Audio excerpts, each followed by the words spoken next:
Muluaka is a new action-adventure game that comes to PS4, Nintendo Switch, Xbox One, and PC this week. Muluaka aims to capture the culture of the Tarahumara, who are people native to northern Mexico and also known for their talented long-distance running.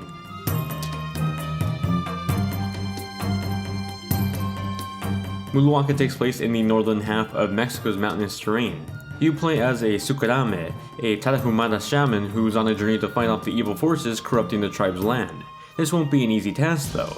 You're going to need to travel to the different regions of northern Mexico and gain the help of demigods that in return give you the strength and the power to fight. Even without the help of the demigods though, you pack quite a set of skills. Your character is based on the Tarahumara people, and this is a tribe that was known for their long distance running and agility skills, and it becomes quite apparent in the gameplay.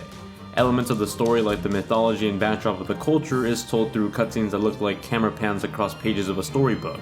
You can see the sketches of the people and environment like layers come together to form a page in a book. It's a simple design, but I think it's an effective one that's reinforcing the ways stories were told by the tribe. Muluaka feels very much like an interactive story that depicts the culture, mythologies, and traditions of the Tarahumara, who despite having their number decrease over time are still thriving today.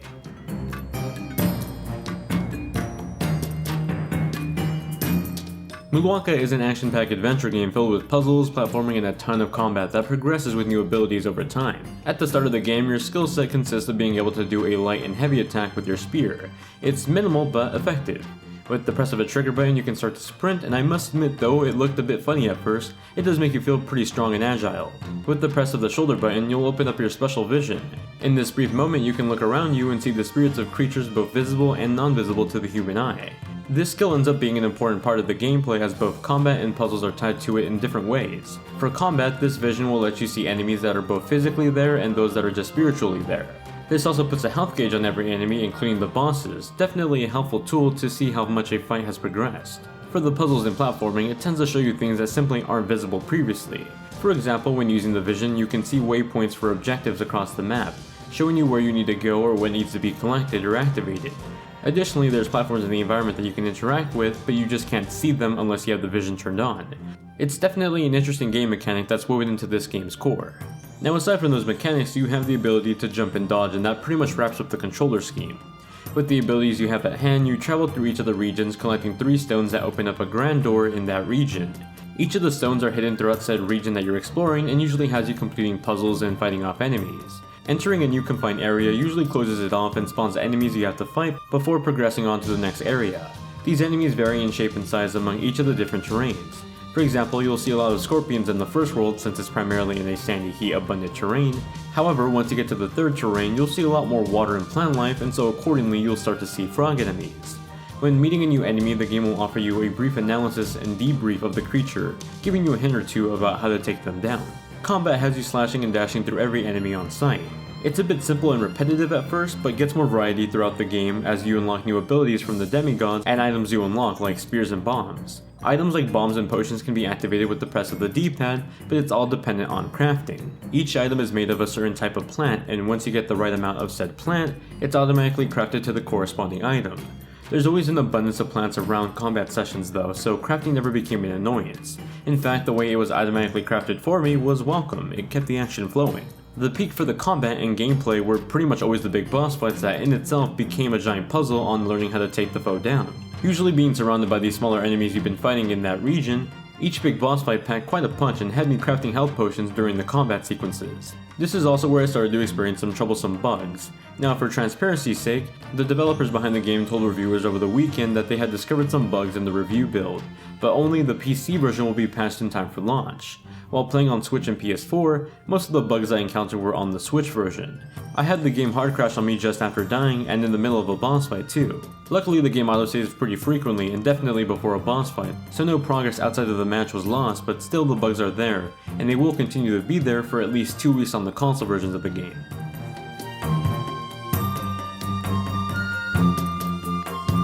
Muluaka is an alright looking game. It takes on an art style that's quite common among Unity games and is pretty much the first thing you're going to notice. That Unity look will either turn you off or you won't mind it that much. For me I didn't mind it that much, but what I did mind was the animation. Muluaka's animation in character movement and in cutscenes when they're in-game ones can look pretty janky and clunky. It definitely seems like a bit more polish could have been used on those animations. On the Nintendo Switch, it looks like the game runs at 900p in dock mode with a frame rate that hovers in the 50s. That's a downgrade when compared to the other console versions like the PS4, where it runs at a sharper 1080p 60 frame rate. Colors also vary among the console versions. For example, colors on the Switch look a bit darker and the shadows are a bit more blurry when compared to something like the PS4. That changes a bit when playing in portable mode on the Switch. That's where the game runs at 720p with a much more stable frame rate. Colors also pop on the Switch's display, specifically in the terrains that offer a bit more vibrant colors like the Third World.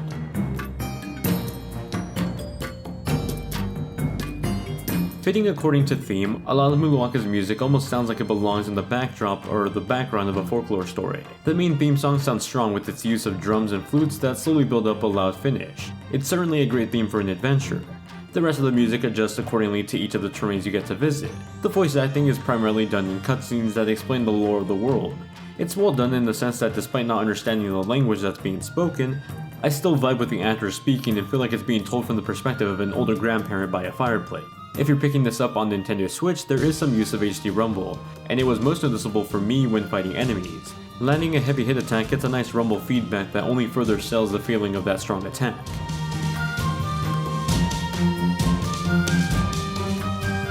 Muluwaka is a fun cultural adventure that takes you on a journey throughout northern Mexico to fight off evil creatures, all while gaining new powers from the demigods of the region. The gameplay is fun when it isn't crashing and it's stable, but that completely varies on the platform you pick it up on. Visually, the game is hit or miss depending if you're a fan of the Unity engine look or just completely despise it, while the music and audio design I think was really well done. Ultimately, I wouldn't have a problem recommending Muluwaka if it wasn't for those bugs that are in the launch build at the moment. If you get the game on PC, the devs have told me that the bugs should be fixed by the time the game launches, while the console version patches will vary among the platforms because of the patch certification times changing between Xbox, PlayStation, and Nintendo. According to the developers, the PS4 should be fixed within the first 2 weeks of launch, while the Xbox One and Switch versions will most likely be fixed by late March, so for the time being, if you want to pick up the game at launch, I'd say pick it up on PS4 or PC, and if you want the Xbox or Switch build, keep an eye out for a patch and then pick it up. Muluwaka is a fun game, but it may have been rushed at the last minute, so give it some time to get those patches and then go ahead and check it out. That does it for my review of Muluwaka for the Nintendo Switch, PS4, Xbox One, and PC. If you have any questions about the game or future review requests, please leave them in the comments down below. You can also reach me over on Twitter, Instagram, or my Discord, which are all linked in the description, and I'm pretty active and always talking to you guys, so be sure to hit them up. Thank you all very much for watching, and I'll see you all in the next one.